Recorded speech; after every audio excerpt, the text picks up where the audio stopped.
이 피터 스카지로 목사님이 쓴 책 중에 정서적으로 건강한 교회라는 책이 있습니다. 그 책에 보면 아프리카 콩고에서 사역했던 선교사님 이야기가 나와요. 그 선교사님 이름이 네이슨 프라이스 목사인데요.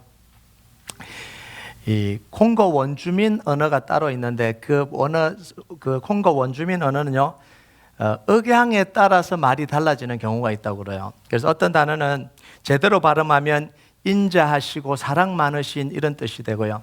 거기다가 미국 액센트가 강하게 들어가서 잘못 발음하면 독약나무가 되는 거예요. 포이즌 트리로 변해버립니다, 뜻이. 네이슨 목사님은 원주민을 사역할 때 늘 설교가 끝날 때 이 단어로 설교를 마무리했다고 그럽니다. 예수님은 인자하시고 사랑 많으신 분입니다. 확신을 가지고 외친 거예요. 그런데 원주민들 귀에는 예수님은 독약나무입니다 이렇게 들린 거예요. Jesus is a poison tree. 모든 설교가 끝날 때마다 이 예수님은 사랑 많으시고 인자하신 하나님 분입니다 이렇게 외쳤는데 들을 때는 Jesus is a poison tree. 네이슨 목사님은요, 자부심을 가졌습니다. 스스로 복음만 전하고 말씀만 전하는 목사라고 확신하고 있었습니다. 그런데 정작 그는요, 매 설교 때마다 그 원주민들에게 독을 뿌리고 있었던 거예요. 여러분, 우리는요, 자기 자신이 이해한 것이 확실하다고 생각하고 살아가요. 나는 당신을 이해합니다. 나는 당신을 잘합니다. 라고 이야기를 합니다. 그런데 정말 그 사람을 아는 게 아니에요. 나는 그 사람에 대해서 너무 이해하고 너무 잘한다고 그러는데 아닐 가능성이 많다라는 이야기예요. 그 사람의 상황과 처지에서 그 사람을 아는 게 아니라 내 입장에서 안다고 오해할 때가 너무 많다라는 거예요. 여러분, 욥의 친구들을 보세요. 친구들은 욥을 위로하기로 왔습니다. 모든 것을 이해하는 것처럼, 욥을 다 이해하는 것처럼, 욥을 다 아는 것처럼 말해요. 그런데 욥의 상황과 처지를 정말 이해하고 진정으로 위로한 사람은 단 한 사람도 없었습니다. 그리고 이 욥의 친구들은요, 자기들이 이해한 하나님을 가지고 욥을 가르치고요, 회개시키려고 하고요, 굴복시키고 두들겨 패고 정죄했습니다. 그러면서 뭐라고 이야기를 했냐면, 나는 너를 도와주려고 그러는 거야. 하나님은 이런 하나님이니까 너는 회개해야 돼. 내가 확신한 게 맞으니까 너는 내 말을 들으라고, 내가 너를 도와주는 거라고, 내가 너를 알기 때문에 그렇게 하는 거라고. 하지만 실제로는 욥에게 독을 뿌리고 있는 거예요. 욥을 다 죽여놓고 있는 거예요. 나중에 하나님이 욥의 친구들에게 이렇게 이야기합니다. 너희들 말이 다 틀렸다 이렇게 이야기해요. 다 틀렸다. 욥기 42편 42장 7절을 볼까요? 여호와께서 욥에게 이 말씀을 하신 후에 여호와께서 대만 사람 엘리바스에게 이르시되 내가 너와 내 두 친구에게 노하나니 이는 너희가 나를 가리켜 말한 것이 내 종 욥의 말같이 옳지 못함이니라. 하나님을 안다라고 이야기를 했는데, 나에 대해서 이야기했는데 그게 아니라는 거예요. 잘못 알고 있다라는 거예요. 여러분, 가나안 땅 정복을 눈앞에 두고 있는 이 이스라엘 백성들에게 하나님은 정말 중요한 이야기를 한 가지 하십니다. 그게 뭐냐면, 가나안 땅에 대한 이스라엘 백성들의 이해와 가나안 땅에 대한 하나님의 이해가 다르다라는 거예요. 이스라엘 백성들은 가나안 땅을 약속의 땅으로만 봤습니다. 젖과 꿀이 흐르는 땅이라고 생각했습니다. 희망의 땅이고 자유의 땅이고 좋은 걸 마음껏 누릴 수 있는 땅이었어요. 이게 이스라엘 백성들이 가지고 있는 가나안 땅에 대한 이해였습니다. 그래서 가나안 땅에 들어가서 이루고 싶은 일이 있었습니다. 8절과 9절을 보면요, 같이 한번 읽어볼까요? 8절 9절 시작.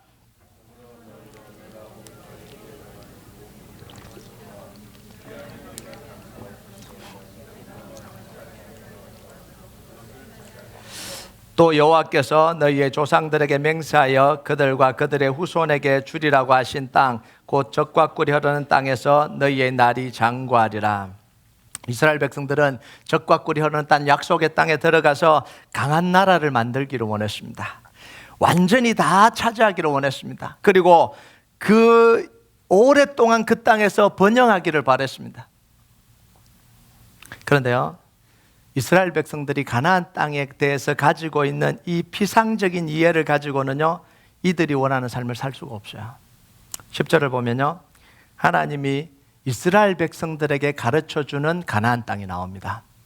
10절을 보면 내가 들어가 차지하려고 하는 땅은 내가 나온 애굽 땅과 같지 아니하니 거기에서는 너희가 파종한 후에 발로 물대기를 채소밭에 댄과 같이 하였거니와. 가나안 땅은 이스라엘 백성들이 살았던 애굽 땅과는 완전히 다른 땅이에요. 이스라엘 백성들이 가나안 땅을 완전히 차지하고 강한 나라가 되고 그 땅에서 번영하기 위해서는요, 가나안 땅을 바르게 이해를 해야 됩니다. 바르게. 10절과 11절에 보면 애굽 땅과 가나안 땅이 어떻게 차이 나는지를 설명해 줘요. 10절 11절 보면요, 내가 들어가 차지하려 하는 땅은 내가 나온 애굽 땅과 같지 아니하니 거기에서는 너희가 파종한 후에 발로 물대기를 채소밭에 댄과 같이 하였거니와 너희가 건너가서 차지할 땅은 산과 골짜기가 있어서 하늘에서 내리는 비를 흡수하는 땅이요. 이스라엘 백성들이 살았던 애굽 땅은요, 나일강, 큰 나일강을 끼고 있는 나일강 삼각주예요. 평야지대입니다. 물이 넘쳐나서 물이 필요하면요, 그냥 발로 이렇게 쓱쓱해서 물골을 만들어서 논에 이렇게 물을 댈 수 있는 그런 땅이었어요. 그런데 가나안 땅은 대부분이 산지입니다. 물을 가두어둘 댐도 없고 흐르는 강도 없습니다. 큰 강도 없어요. 물이 절대적으로 부족한 것이 가나안 땅입니다. 유일하게 물을 공급할 수 있는 방법이 뭐냐면 하늘에서 내리는 비예요. 그리고 새벽에 내리는 이슬이에요. 자, 그러면 애굽 땅과 가나안 땅의 차이를 이 정도로 이해하면 다 이해한 거예요? 다 이해한 걸까요? 이건요, 가나안 땅을 피상적으로 이해한 거지 진짜 이해한 게 아니에요. 여러분, 우리가 이해한다고 할 때, 안다고 할 때 그건 세 단계로 이루어집니다. 첫 번째는요, 겉모습을 보고 아는 단계예요. 두 번째는요, 그 의미를 해석하는 단계예요. 세 번째는요, 그 해석을 통해서 나의 삶에 유익이 되는 단계입니다. 다시 말하면 맛보는 단계예요. 우리가 진정으로 이해한다고 할 때는요, 이 세 번째까지 도달하는 걸 이야기를 하는 거예요. 이걸 이해했다라고 이야기를 하는 거예요. 여러분, 겉모습으로만 이해하는 수준으로는요, 아무것도 안 돼요. 이런 수준에 머물러 있으면 오히려 문제가 생기는 거예요. 애굽은 평야지대고 물이 풍부하고 물을 언제든지 공급받을 수 있어요. 반면에 가나안 지대는 산악지대고 물이 부족합니다. 이 정도 이해에 머물면 이스라엘 백성들이 뭘 할까요? 불평을 하겠죠. 왜 우리를 이 풍부한 땅에서 끌어내서 이 척박한 땅으로 왜 우리를 보내냐, 이렇게 이야기하겠죠. 사실 이스라엘 백성들이 출애굽하면서부터 가나안 땅까지 40년 동안 불평했던 게 이거잖아요. 왜 우리를 잘 살던 애굽 땅에서 불러내서 이렇게 험한 길, 이렇게 어려운 길, 이렇게 고통받는 데를 왜 우리를 데려왔냐, 끝까지 불평했잖아요. 여러분, 우리가 누군가를 이해한다고 할 때도요, 이 단계에 머물러 있는 경우들이 굉장히 많아요. 나는 그 사람 알아 라고 할 때도 이 단계에 머물러 있는 경우가 많습니다. 그 사람은 내성적인 사람이야. 그 사람 내가 잘 아는데 화 잘 내는 사람이야. 그 사람은 말 많은 사람이야. 그 사람은 굉장히 자기중심적인 사람이야. 그 사람한테 걸리면 본전도 못 찾아. 여러분, 그 다음에 어떻게 해야 돼요? 이 사람을 피해야 되는 거예요. 이 사람을 미워해야 되는 거예요. 이 사람하고는 말을 섞으면 안 되는 거예요. 이 사람은 만나지 말아야 되는 거예요. 이렇게 결론이 나버리는 거예요. 여러분, 신앙도 이 수준에 머물러 있는 경우들이 굉장히 많습니다.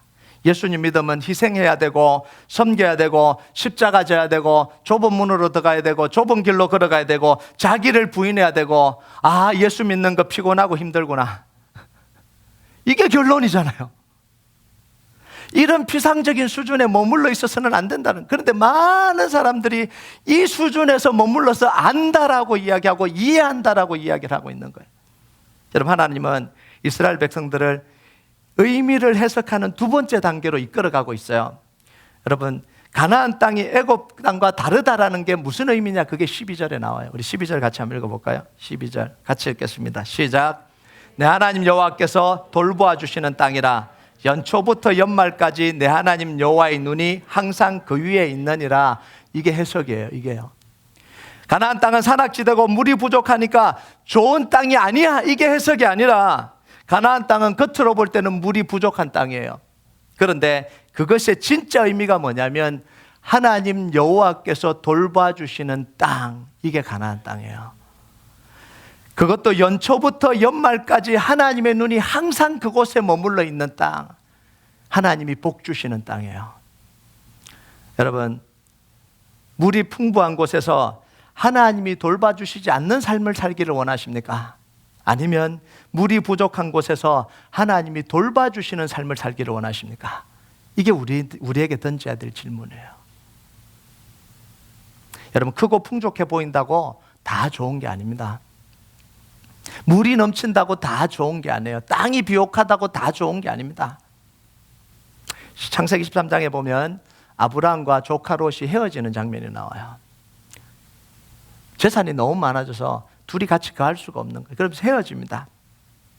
그때 롯은 물이 풍부한 요단강 동쪽 편을 택했다, 이렇게 이야기를 해요. 창세기 13장 10절에 보면 이에 롯이 눈을 들어 요단 지역을 바라본즉 소알까지 온 땅에 물이 넉넉하니 여호와께서 소돔과 고모라를 멸하시기 전이었으므로 여호와의 동산 같고 애굽 땅과 같았더라. 딱 세 가지로 정리할 수 있어요. 요단 동쪽 지역을 바라본즉 온 땅에 물이 넉넉하고 애굽 땅과 같았더라. 딱 이것 때문에 롯은 그 땅을 선택했어요. 이후에 롯은 더 넓고 더 물이 많고 더 비옥한 지역인 소돔과 고모라로 계속해서 움직여갑니다. 왜냐하면 그곳이 더 환경이 좋고 더 기회가 있기 때문에 그곳으로 계속해서 움직여가요. 그런데 롯이 몰랐던 게 있습니다. 기회가 있고 땅이 넓고 물이 많은데 하나님의 보호와 하나님의 지키심으로부터는 멀어지고 있다는 사실을 모르는 거예요. 더 좋은 땅이에요. 더 물이 많아요. 더 기회가 많아요. 더 성공할 수 있어요. 그런데 그 땅으로 가면서 잊어버린 게 뭐냐면 하나님으로부터 멀어지고 있다는 사실을 잊어버린 거예요. 반면에 아브라함은요, 가나안 땅에 남았습니다. 그 땅에는 물이 보이지 않아요. 그 땅은 비옥하지가 않아요. 그 땅은 기회가 별로 없어요. 그런데 단 한 가지 있는 게 뭐냐면 하나님의 돌보심이 있는 거예요. 하나님의 약속이 그곳에 있는 거예요. 그래서 창세기 13장 14절 15절 같이 한번 읽어볼까요? 읽겠습니다. 시작. 롯이 아브라함을 떠난 후에 여호와께서 아브라함에게 이르시되 너는 눈을 들어 너 있는 곳에서 북쪽과 남쪽 그리고 동쪽과 서쪽을 바라보라. 보이는 땅을 내가 너와 내 자손에게 주리니 영원히 이르리라. 참 하나님도 좀 이 표현은 좀 그런데요. 얄궂은 분이에요. 롯이 아브라함을 떠난 후에 이렇게 이야기를 해요. 같이 있을 때 이야기를 하는 게 아니고 롯이 떠난 후에 이렇게 이야기를 해요. 롯이 떠났을 때 아브라함의 마음이 어떻겠어요? 아마 마음이 너무 허전했을 거예요. 자기가 같이 있던 가나안 땅에 하란에서 가나안 땅으로 떠나올 때 자기 피부치를 데리고 왔잖아요. 근데 그 롯이 떠나버린 거예요. 그것도 싸웠어요. 다투고 싸워서 떠나버렸어요. 그리고 좋은 걸 찾아서 떠나버렸어요. 마음이 얼마나 허전할까요? 얼마나 공허할까요? 그때 하나님이 나타나서 뭐라 그러냐면 동서남북을 다 바라보라는 거예요. 그리고 내가 이 땅을 너에게 줄 것이다. 그리고 네 자손도 내가 줄 것이다 라고 이야기를 해요. 몇 년이 지나서 더 좋은 것을 가지고 더 좋은 기회를 잡기 위해서 떠났던 롯은 2딸만 남기고 다 빼앗기고 다 잃어버렸어요. 정말 말 그대로 다 잃어버렸어요. 그리고 마지막에는 공황장애가 와서 동굴 속에서 헤어나오지를 못합니다.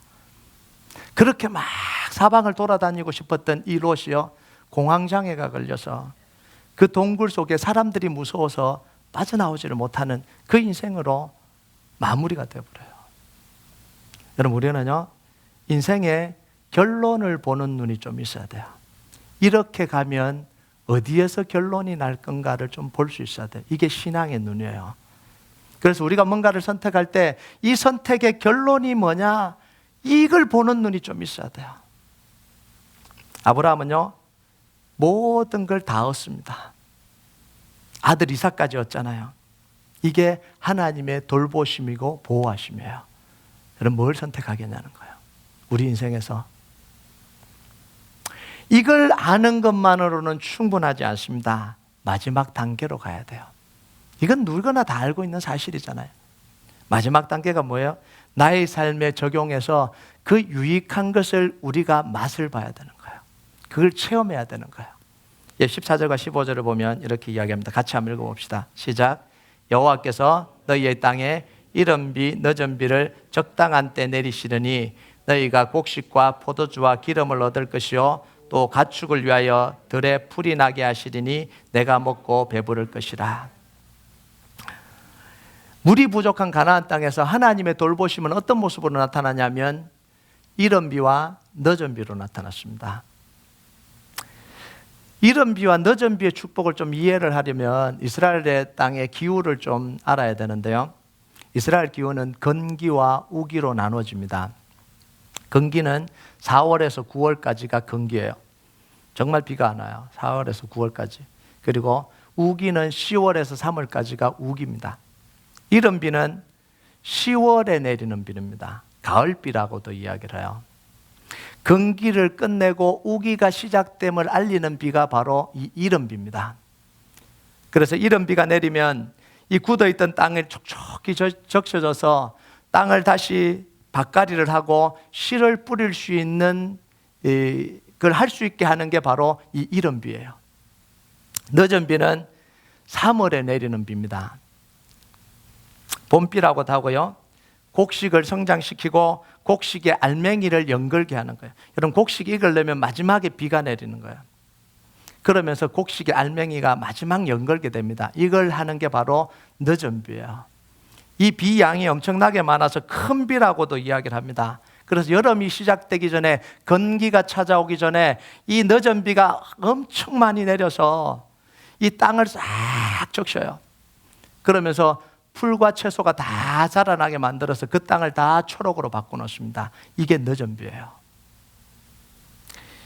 여러분 가나안 땅에서는요 이른 비와 늦은 비가 적당할 때 내려줘야 풍년이 되는 거예요.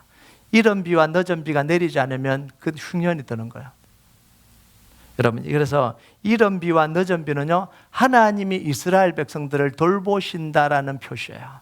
이 가나안 땅을 돌보신다는 의미가 이른 비와 늦은 비예요. 여러분 가나안 땅은요 겉으로는 물이 부족해 보이는데 하나님이 이른 비와 늦은 비를 통해서 물을 공급하시고요 밤에는 이슬을 통해서 초목이 자라게 하시는 거예요. 건기 때도 식물이 자라거든요. 건기 때는 식물이 어떻게 자라냐면 비가 안 오는데 이슬을 통해서 하나님이 자라게 만드시는 거예요. 그러니까 말 그대로 하나님이 가나안 땅을 젖과 꿀이 흐르는 땅으로 만들어 주신 거예요. 겉으로 볼 때는 물이 없어요. 산악지대예요. 메마른 땅이에요. 건기가 진행되고 있어요. 그런데 하나님이 이 이른 비와 늦은 비와 이 이슬을 통해서 하나님께서 이 가나안 땅을 젖과 꿀이 흐르는 복된 땅으로 바꿔놓는 거예요. 여러분 땅이 좋아서가 아니라 하나님의 돌보심이 있기 때문에 그래요. 여러분 우리 크리스찬들의 인생은 뭐냐면 뭐가 많아서가 아니라 하나님이 돌보셔서 복된 인생이 돼야 되는 거예요. 뭔가 대단해서 유명해서가 아니라 하나님이 돌보셔서 복된 인생이에요. 이게 우리 삶이에요. 여러분 이스라엘 백성들이요 가나안 땅을 이해한다라는 건 뭐냐면 하나님의 말씀대로 살아서 이른 비와 늦은 비를 적당하게 부어주시는 것을 경험하는 게 이게 바로 하나님을 이해한다라는 거예요. 여러분 여기 14절 15절을 보면 뭐라고 이야기해요? 여호와께서 너희의 땅에 이른 비 늦은 비를 적당한 때 내리시니 너희가 곡식과 포도주와 기름을 얻을 것이요 곡식과 포도주와 기름을 얻어야 하나님을 이해를 하는 거예요. 그리고 15절에요 또 가축을 위하여 들에 풀이 나게 하시리니 내가 먹고 배부를 것이라.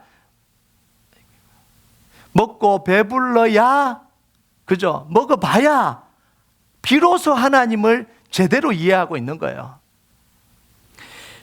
여러분 이른 비와 늦은 비를 통해서 먹이시고 입히시는 하나님을 경험하지 않으면 가나안 땅을 진짜 이해했다라고 볼 수가 없는 거예요. 하나님을 이해하는 건 뭐냐면 하나님을 맛보는 겁니다. 여러분 시편 34편 8절에 뭐라고 이야기해요? 너희는 여호와의 선하심을 맛보알지어다. 그에게 피하는 자는 복이 있도다. 하나님의 선하심을 맛보고 하나님께 피했을 때 하나님의 보호를 받은 그 경험, 그 경험이 있어야 비로소 하나님을 경험한 거예요. 하나님을 아는 거예요. 여러분, 제일 불행한 게 뭔지 아세요? 알기만 알고 못 누리는 게 이게 제일 불행한 거예요. 여러분, 누가 음식을 다 하는 걸 다 보고 냄새까지 다 맡고 못 먹으면요, 그것만큼 불행한 게 어디 있어요? 집에 놀러 갔는데 음식 하는 거 다 하고 냄새 다 맡았는데 밥 먹을 때 되니까 당신은 가시오. 그럼 그 사람하고는 놀면 안 돼요. 아니, 다 냄새를 풍기고 다 했는데 맛을 봐야 되잖아요. 맛을. 여러분, 우리 신앙생활 하면서요, 맛을 못 보는 경우가 너무 많아요. 다른 사람은 다 맛보는데 나는 맛을 못 봐요. 이게 제일 불행한 거잖아요. 어떤 경우는 이런 경우도 있어요. 가지에서나 누구 교인이 집사님 너무 내가 힘들어서 이런 문제도 있고 이렇게 힘들어서 요즘 잘 못 살겠어. 그러니까 이분이 알기는 잘 알아요.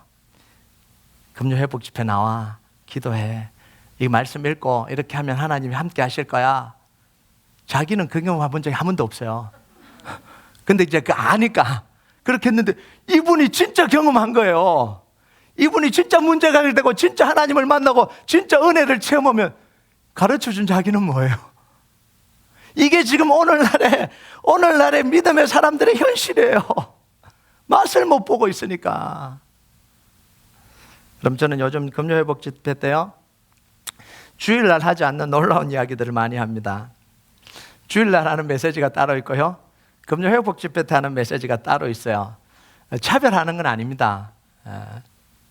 지금까지 목회를 하면서요, 금요회복 집회를 나와라고 강요한 적도 없고 푸시한 적도 없습니다.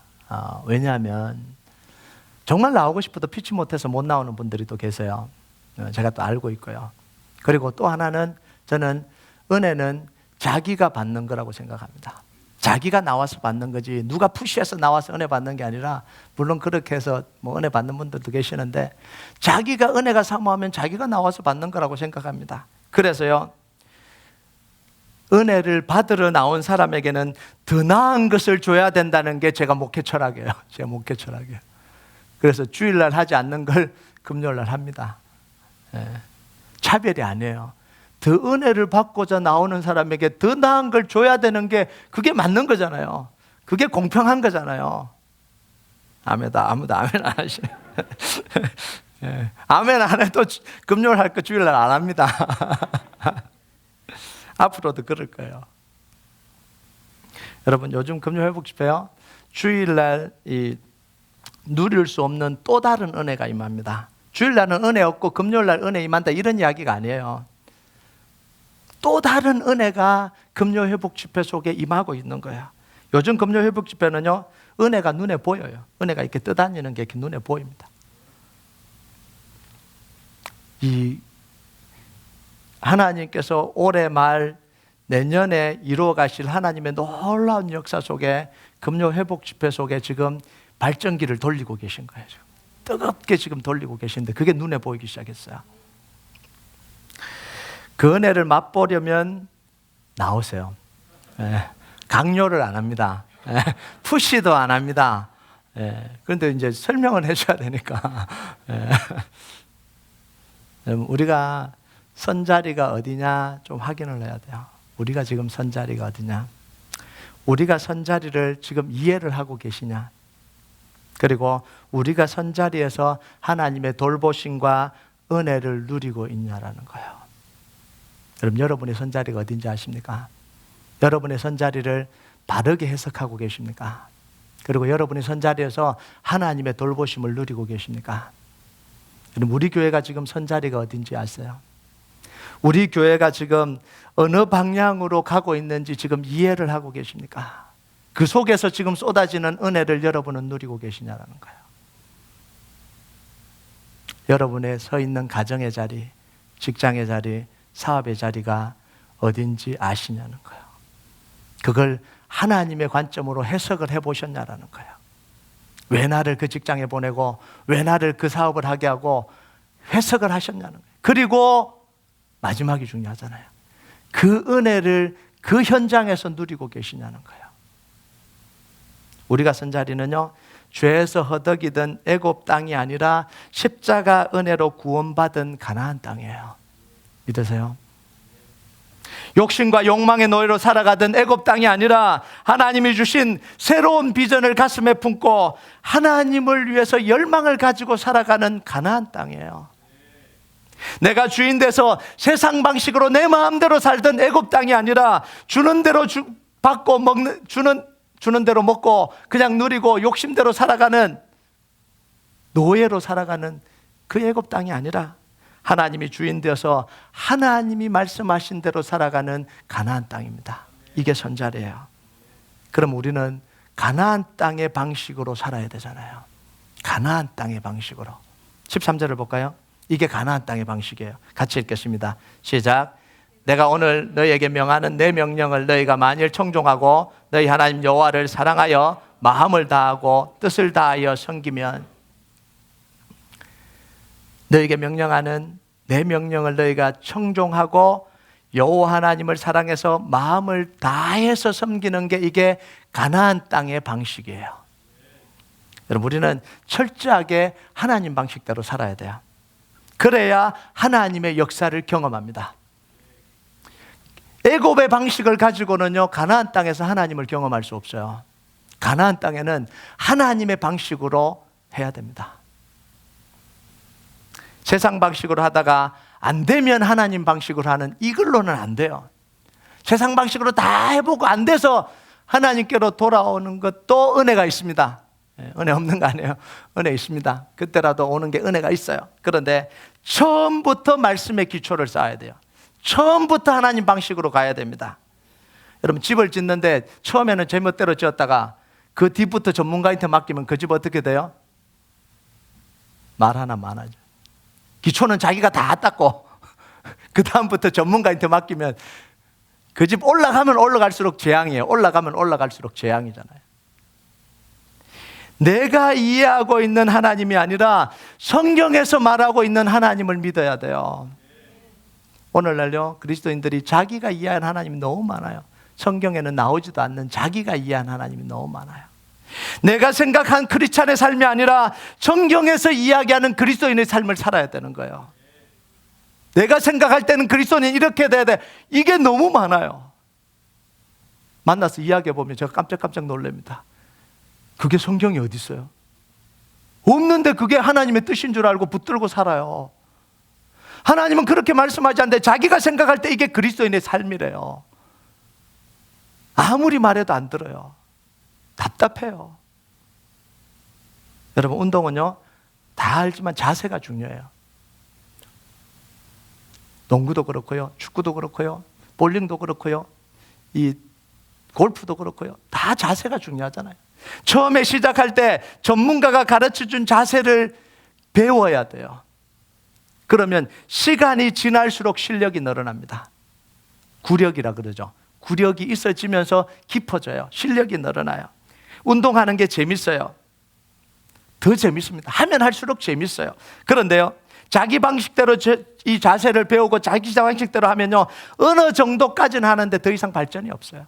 재미가 없어요. 실력이 늘어나지 않아요. 구력이 늘어나도요, 부끄러움만 당하는 거예요. 너 당신 몇 년 했어? 10년 했어. 10년 하고 그거야. 이거예요. 그리고 화가 나잖아요. 내가 10년 했는데 5년 한 사람이 나보다 잘해요. 그럼 무리하기 시작합니다. 그럼 부상당하는 거예요. 여러분, 운동만 그럴까요? 우리 신앙생활도 마찬가지예요. 정말 성경이 말씀하시는 대로, 하나님이 말씀하시는 대로 우리의 신앙의 기초를 쌓지 않으면요, 우리는 어느 순간 우리 인생의 집이 흔들린다는 걸 발견하게 될 겁니다. 내가 10년 신앙생활 했는데, 20년 신앙생활 했는데, 30년 신앙생활 했는데 내가 왜 이러지? 그러면서 시기하고 질투하는 거예요. 나보다 늦게 믿은 사람이 하나님을 경험하고 하나님의 은혜를 체험하고 하나님 앞에 쓰임받는 그 모습을 보면 속에서 화가 나요. 왜? 기초를 잘못 쌓았거든요. 무리하다가 넘어지는 거예요. 무리하다가 넘어지는 거예요.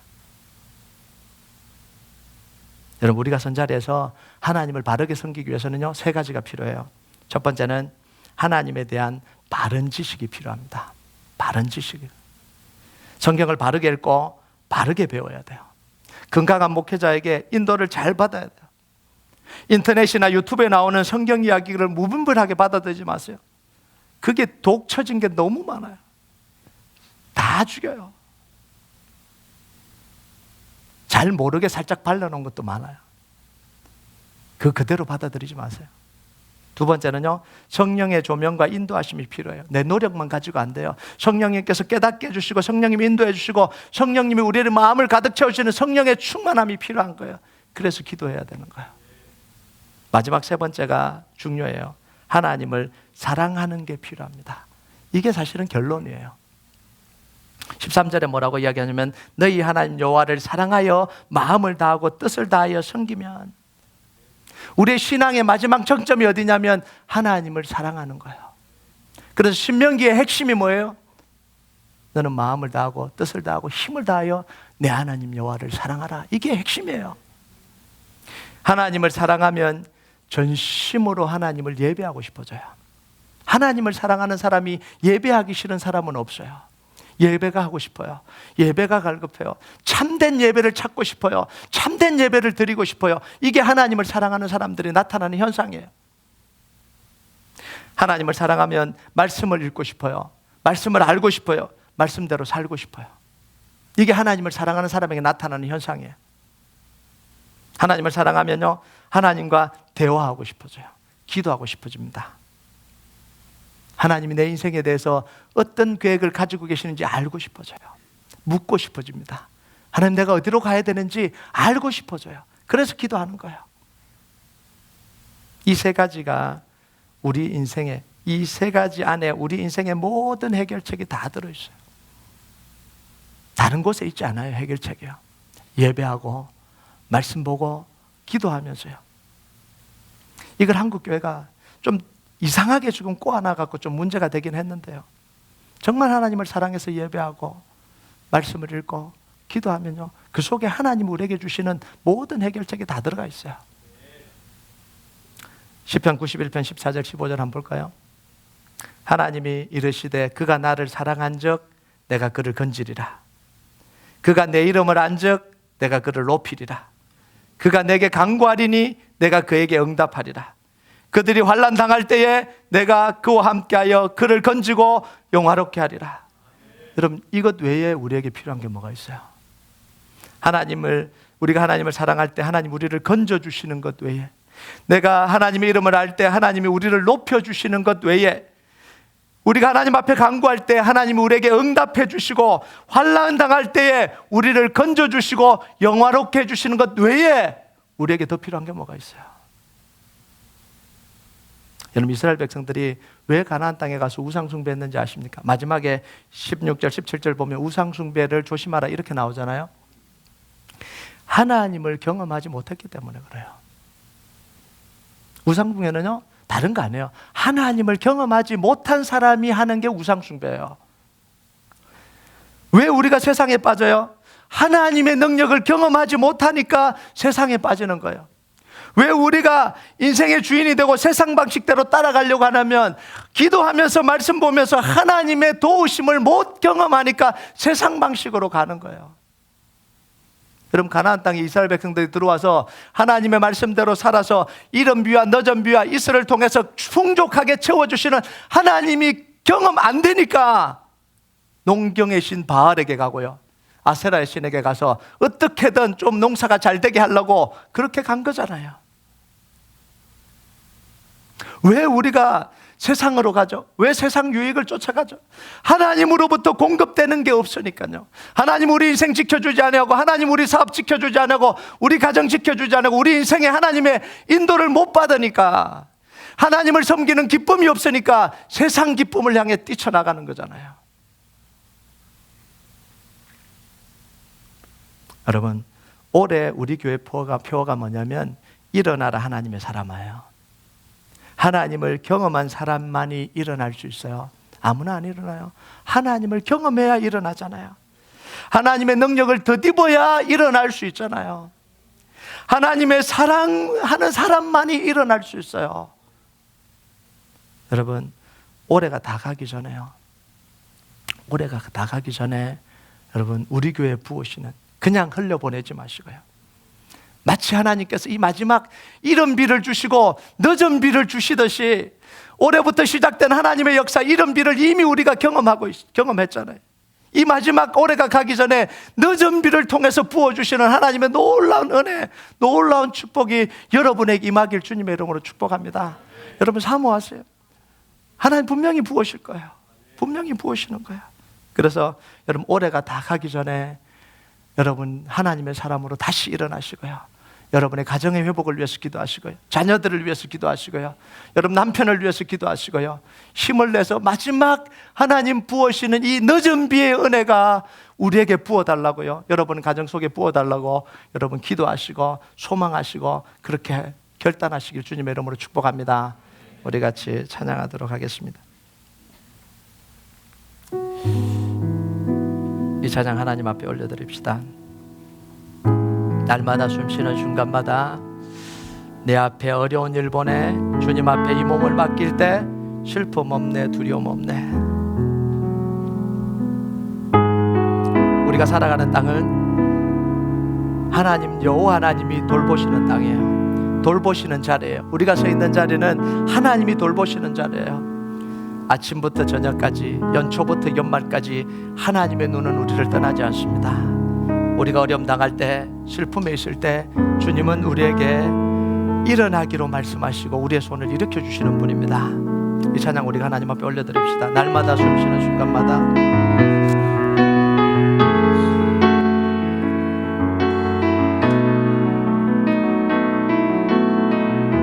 날마다 숨쉬는 순간마다 날마다 숨쉬는 순간마다 내 앞에 어려운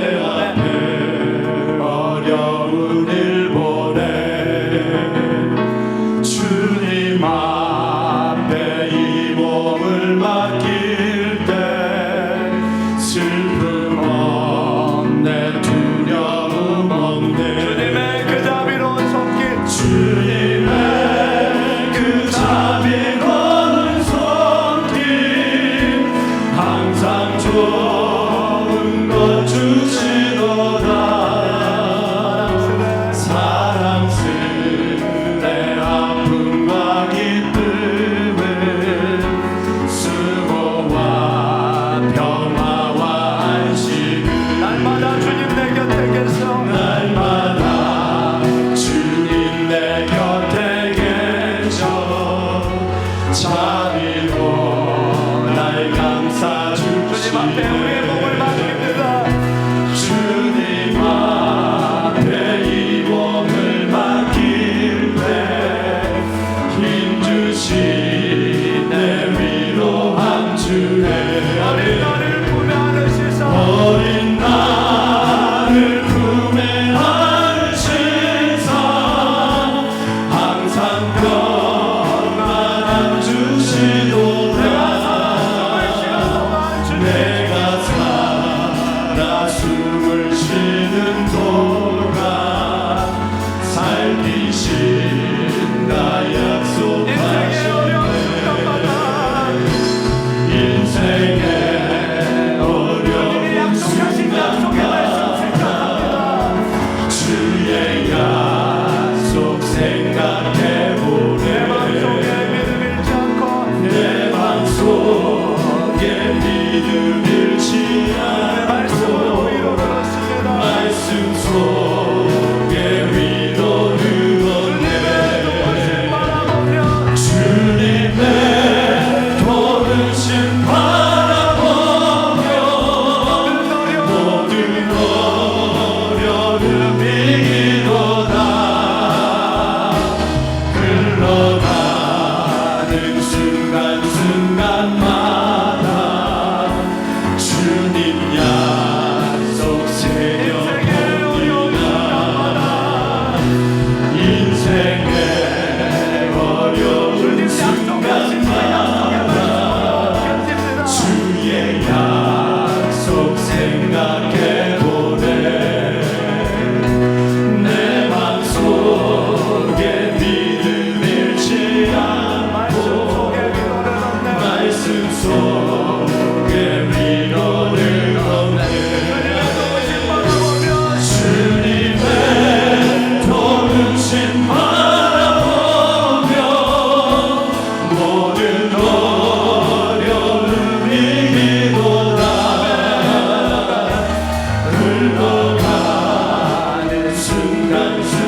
성령이여 내 영혼 충만하게 하소서. 주님 앞에 내 생명 드리리라.